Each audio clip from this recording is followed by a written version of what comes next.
Welcome to TalkNorth.com. Thanks to our longtime producer, Brandon Morton. Please download before you listen. If you'd like to advertise with us, you can reach us at talknorthpodcast@gmail.com. And please follow us on Twitter at TalkNorthPod. Two promo codes to be aware of. Bitesquad.com. Use the promo code TalkNorth to get your first delivery free. And go to SodaStick.com, the great local apparel company. Use the promo code YouBetcha to get free shipping on any sized order.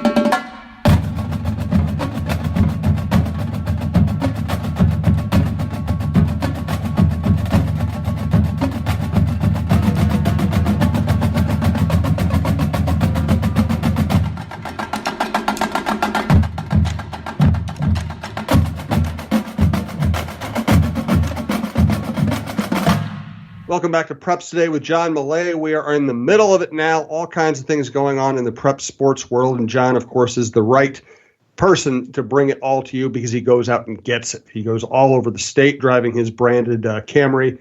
And you'll probably see him at your high school soon. That's the way this works. He is the prep guru for mshsl.org. You can find John's journal there. And, of course, you can always find his podcast here at talknorth.com. Of course, the best way to listen to this show and the other shows on the network is probably to subscribe at iTunes, your favorite podcast app, and feel free to rate us and mention us in any format you can. Thanks to our sponsor, Pizza Barn Princeton, pizzabarnprinceton.com. If you're in the Princeton area or you're going north or south on 169, stop by and check out Jody Stay's locally owned, locally conscious business. Thanks also to Bitesquad.com. Promo code TalkNorth for your first delivery fee waived. Let's start with officials. A fascinating topic, no matter what level of sport you're talking about. Yeah, you got that right, Jim. Yeah, we talked about this last week. I had this plan for a story that I hoped would work out. And you know what this is like. You think about a feature story or a column or a profile, you hope it works out. That's what my hope was going into this.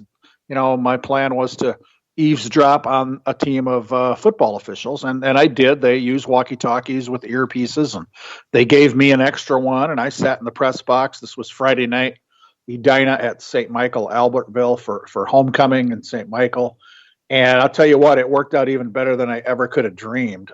Listening to these five guys, you know, having these private discussions that nobody else in the world can hear but me really was eye-opening. And as I put in the story on John's journal, ear-opening. It was really something. And this is a veteran crew. I think between the five of them, they've been working high school football for 66 years. And the referee, also known as the White Cap, Tim Litvin from Waconia. This is his 31st year of doing high school football. And one of the guys on his crew is his son, Nick, his back judge. And both Litvins have worked state tournaments in football, basketball, baseball. So this is really a veteran crew. The others are Jim Larson, Phil Kern, Chris Jostock, and really, really had a good time hanging out with them before the game. Jim Larson, the umpire, is in charge of their tech. He got me wired up and gave me instructions. And I told him now on the walkie-talkie, I didn't know how this worked. And I said, I wondered if the lines were open all the time. Because I said, if that's the case, I'm going to need a mute on mine because you're going to hear me chewing in the press box during the game. But no, they have that won't happen. Never. They have a little button that clips to their collar. There's a microphone there. So if you're watching a high school football game, you just see one of the officials with his hand at his neck. He's talking to the other guys. That's the on switch, and just a lot of good insights into what they talk about. You know, they're. And Tim Litvin, the White Cap, does most of the talking for this crew, and obviously he's the guy in charge and the veteran guy, and he's reminding them about positioning and you know on a short yardage, you know, hey, make sure you get a good spot to the guys on the sidelines, and good hustle. You know, if there's a deep ball that's incomplete, you know, that back judge has got to get that ball back up in a hurry, and you know, you have two or three guys relaying the football. You'll congratulate them on that. And just really interesting. I urge anybody who's curious about high school football officials or officiating in general, go to John's Journal at mshsl.org and read that story. There's a bunch of photos of these guys and their equipment on the MSHSL Facebook page. And I got a lot of good feedback on that story, and it really did work out well. You just never know how these things are going to go. I didn't know how much they talked to each other, and I sure didn't get the sense they were talking more than usual. And really interesting. I was with them at halftime. They have a little room they go to at halftime, and then hung around with them after the game. Really, really a good bunch of guys, and they're really committed to high school sports and making sure the focus is on the game and not the officials. And really interesting night for me. I wish I'd have done that a long time ago, but it worked out great. And then another officiating note, that was Friday night. So Saturday night, I finally visited for the first time the Vikings TCO Performance Center out in Eagan to see Mankato West and Rochester Mayo play football. And the governor was there. Tim Walz was there. I think people know he's a former high school teacher and was an assistant football coach at Mankato West. So I was down on the field, and Tim was down there, and I've met him before, and I just said, "Hey, Tim, can I get a picture of you with the officials?" Which he was just thrilled to do. So we were kind of standing there for a little bit while the officials were wrapping up their pregame discussions with both head coaches. And he told me while we're standing there that when he was a young teacher in South Dakota, he was a high school football and basketball official. We knew he'd been a high school coach, but even an official in two sports. And he said he liked basketball the best. So I've got some of my colleagues at the South Dakota Association going back through their officials paperwork from at some point in the 80s. I'm not sure when this was. We're going to try to come up with a document that has young Tim Walz listed as an official in South Dakota. So we'll see what we come up with that. But it was a good week to spend time with officials and former officials and even some future officials. This crew at St. Michael Alabama, they had a young first-year official, Aaron Nordling, who's just getting going. And in fact, Tim Litvin, the Whitecap on that crew, is his mentor. When a new official gets registered with the high school league, the officials associations work to find a mentor for every new official. And so the next morning, Saturday morning, Tim and Nick, they were going to work a junior varsity football game somewhere the next morning. So there's a lot that goes into this. And you just can't say enough about all the officials that make these games go. And it's I've never done that back-to-back days, basically focusing on officials at football games. But really an interesting experience all the way around. Great idea. And you and I have talked about it before. I mean, officials are just necessary to have prep sports, to have youth sports. Are we getting any closer to, I don't know if solutions is the right word, are we getting any closer to putting some Band-Aids on the problem? Yeah, I don't know that we are at this point. I've seen a couple of football games this year that had to be moved to Friday at 2:00 or something because they couldn't find officials. Just kind of, I think in different sports, the situations are not always the same, but we're not seeing, movement one way or the other right now. It's still kind of a precarious situation, just having enough officials.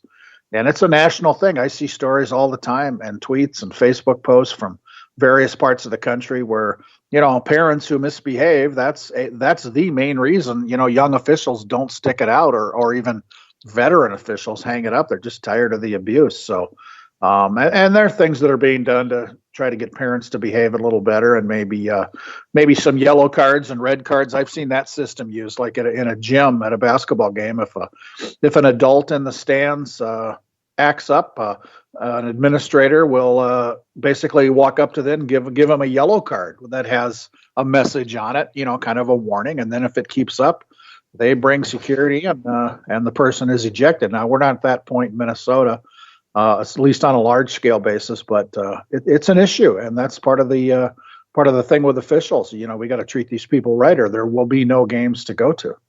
We're going to get to Coaches of the Week, Anthem of the Week, Cake Eater of the Week, Sports Editor of the Week, and some other great things. Do want to thank Pizza Barn in Princeton.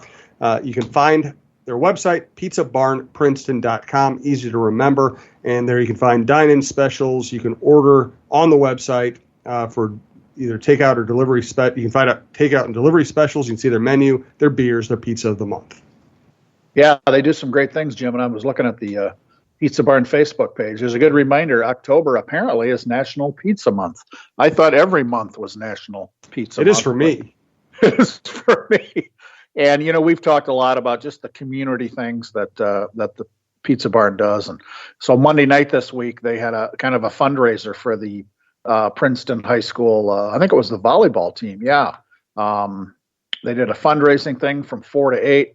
20% of the sales went to the Princeton Volleyball Booster Club, whether that was a dine-in or takeout or delivery. So they just do so many great things like that. We've talked about it. The Thank a Ref pizzas to the officials after games in Princeton. And, they stay open late after special events in town for people to gather. And it's a really neat community gathering place. Just and all levels. If it's not just a high school thing, there's a Just for Kicks dance program in Princeton, and they recently did a fundraiser there, I think a week or two ago, and just great stuff. And they've got everything you'd need. If you take a look at their menu, it's all there, way beyond pizza. So it's a great business. It's a great community asset for Princeton and the area, and we're happy to have them as part of our show. Of course, we'll talk about football on the show, but it's fun when we can highlight some sports that don't generally get a lot of publicity. Cross country. Yeah, I went to the 34th annual Roy Griak Invitational Cross Country Meet Saturday. That's at the University of Minnesota Golf Course, right next to the State Fairgrounds. And this is a big deal. This is Division I, II, and III college teams racing, and then high school races. And I go to this just about every year. And a lot of years, the Minnesotans, we don't finish as high as we would like because of these teams from all over the country. And the girls' race there was fit that mold. The winner was a sophomore named Riley Stewart from Cherry Creek, Colorado, and her team won the girls' team championship. And, the Santa Monica High School was at this thing. The boys' cross-country team from Santa Monica, California was there. So they bring in, the best teams from all over the country. So on the boys' race, we had really a great Minnesota result. The top two kids were from Minnesota schools and not the big suburban powerhouse schools. The winner was a kid from St. Paul Highland Park, Oliver Pauline.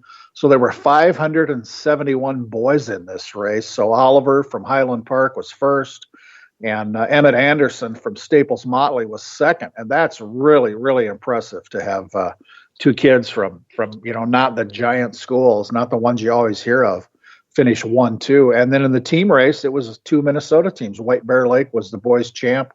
Edina was second.